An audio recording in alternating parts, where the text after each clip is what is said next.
the first week of June is Volunteer Awareness Week. Yeah.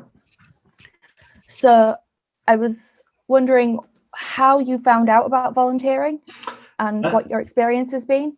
Yeah, well, I went through, via the GP to Leeds LMWS, Leeds Mental Wellbeing Service, because I was not well myself. So I was suffering from depression and anxiety, and was referred to, we eventually got an appointment with a therapist, who was actually a trainee therapist at the end of their time, newly qualified.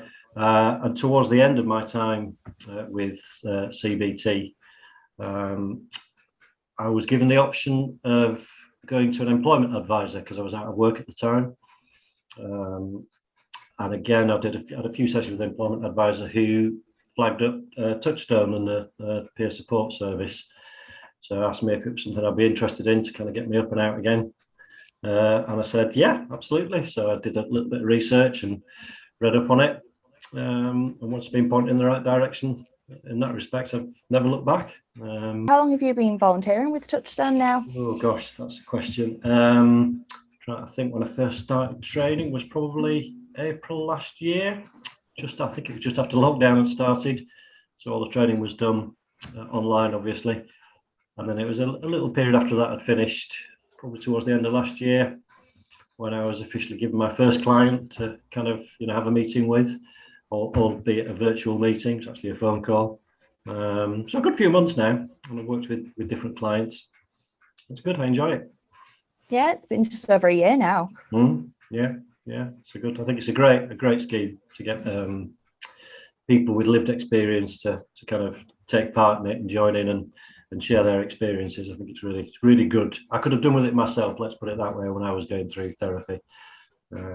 One of your main motivations for wanting to volunteer, knowing how useful you'd have found it? Yeah, I think so. It was kind of a combination of a number of things, really. But yeah, very definitely. Once I'd been trained, it became even more clear to me how much it would help somebody who was suffering with whatever it may be, PTSD, stress, anxiety, depression, just have someone to talk to. Because I know that when I was going through therapy, really helpful though it would have been nice to have somebody else to talk to about it, so that you could kind of break down those professional boundaries. Because obviously with a therapist, it's not particularly personal, it's professional and quite clinical, which I know it needs to be. So to have the opportunity to talk to somebody who'd had a similar experience would have brought me a lot of comfort, I think, because it's quite an isolating experience going through something like that. So yeah, that was kind of the main motivator, but also just my way of giving something back, because the support I've had has been amazing, and it's got me back on my feet, and it was a big motivator for me to try and give something back and to try and help others in the future. So yeah, all good. I do think when you're discussing your mental health, it always helps if you're talking to someone that's been through something similar and they can understand on a different level than perhaps a therapist may be able to. Yeah, I agree with that 100%. It's that common ground. It's like I say, therapy is brilliant, but there is that gap, and this bridges that gap, so that you just want to feel like you're part of something. I think, because I'm sure, as you know, I went through depression and anxiety, and it's a very lonely place to be, and you do convince yourself you're weak and you're the only person in the world who's going through it.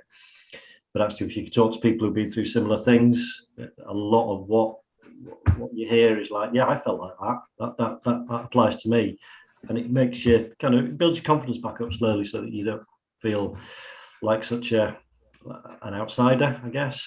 Yeah. So that common ground, I think, is important. It's such an isolating experience. So yeah. So what's your favourite part of volunteering been? Is there a specific thing that sort of sticks out to you as a highlight? Talking to the clients. I think it's I've spoken to a range of clients with different difficulties and needs, and once you build up that kind of professional relationship with the client, it's something that I genuinely look forward to. If you can find the right, if you can click with somebody, conversation and dialogue flows quite easily, and I would say that's my favourite part, is the actual. Well, I was going to say face to face, but obviously it's not at the moment. But that contact is the most enjoyable part. I did enjoy the training, I have to say. That was good as well. That was well put together by Mark and Sally, so that was good.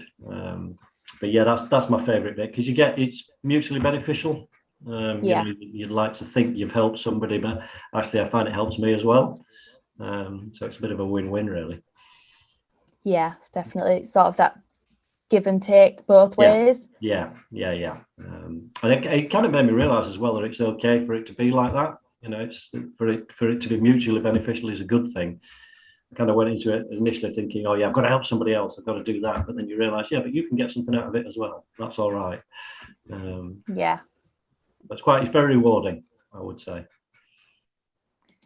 So if a service user was considering volunteering with Touchstone, what would you say to them? Is there any advice you might give them? Yeah, well, it's going to sound really simple, but I'd say do it if you've got the time. If you do have the time, obviously don't overstretch yourself, because I was out of work at the time, so it was much easier to manage as and when I contacted clients. But like I mentioned before, it benefited me as well.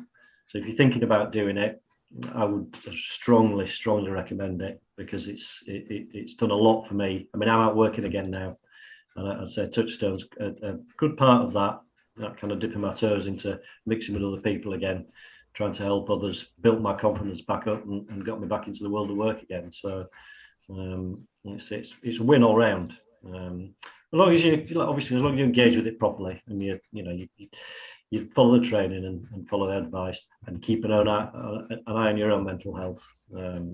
Definitely do it.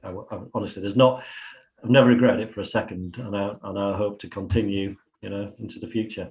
So. And that you struggled with anxiety and depression. Mm-hmm. And one of the other things that we're focusing on in this edition of the newsletter is men's mental health. Yeah. With Men's Mental Health Awareness Week coming up mid-June. Yeah.